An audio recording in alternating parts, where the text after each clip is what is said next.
ቱሪዝም የጋራ ርብርብን ይጠይቃል። የመንግስት ፖሊሲ፣ የመንግስት ፍላጎት ብቻውን በቂ አይደለም። የፕራይቬት ሴክተር ፍላጎት ብቻውን በቂ አይደለም።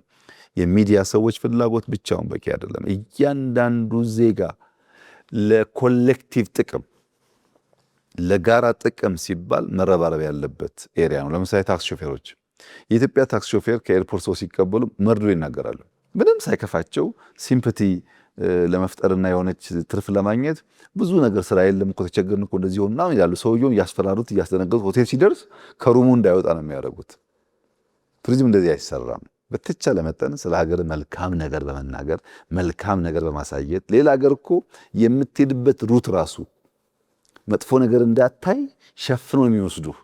እኛ ጋር ግን እንደዛ አይደለም። መንቃት አለብን። ሰው ሲመጣ ያለውን አፍስሶ ደስ ብሎት እንዲሄድ ደግሞ እንዲመጣ የኔም ስራ ነው ብሎ ሹፌሩ ሲያስብ፣ ሆቴል ሲገባ አንድ ቀን አንሶላ ውሃ ላለማስነካት ሰው ባደረበት አንሶላ ሰው ማሳደር የመጣው ሰውዬ ያስከፋዋል። ንጹህ መሆኑን ማረጋገጥ፣ ሳሙና መኖሩን፣ ፎጣ ንጹህ መሆኑን፣ ቤቱ መጸዳቱን፣ ሽታ የሌለው መሆኑን፣ ያልተከራየሩም ከሆነ ይሁነኝ ብሎ ቡና ቀልቶ ዕጣን ጭሶ ሽታው መቀየር ያስፈልጋል። የሆቴል ሰራተኞች ባለቤቶች ማሰብ አለባቸው። በዛች ቅጽበት በምትፈጠር ስህተት ኢትዮጵያ ላይ ያለ ምስልና አጠቃላይ ስራ ይበላሻል። የአየር መንገዱ፣ ኢሚግሬሽኑ፣ ብዙ ሰዎች ተደማምሮ የሚሰሩት ነው።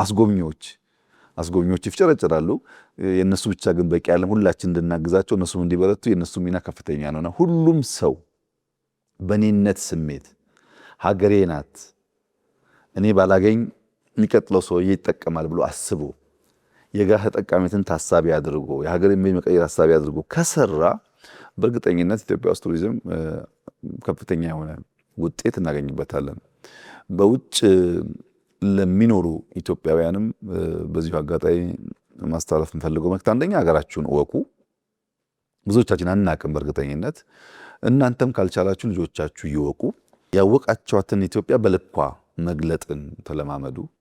በልኳ በሚገባት ክብር ልክ መግለጥ ልመዱ።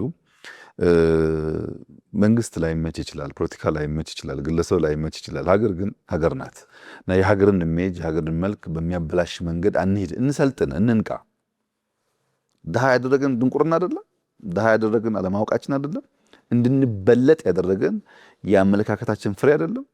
አመለካከት ቢቀየር፣ አስተሳሰብ ቢቀየር፣ ብንነቃ፣ ዓለም የሰለጠነበትን ዓለም ያደገበትን መንገድ ብናቅና ብንሰራ እኛ በህዝብ ቁጥር ከፍተኛ ወጣት ያለው ዲጂታል ሳቪ የሆነ ትውልድ የተፈጠረ ያለበት ሀገር፣ ብዙ ቅርስ ብዙ የሚታይ ነገር ያለበት ሀገር ነው። ደክመን ለፍተን ለልጆቻችን መልካም ነገር መተው እንችላለን። ግን ለአንድ ወገን የሚሰጥ ኃላፊነት አይደለም። ሁላችን መረባረብ አለብን።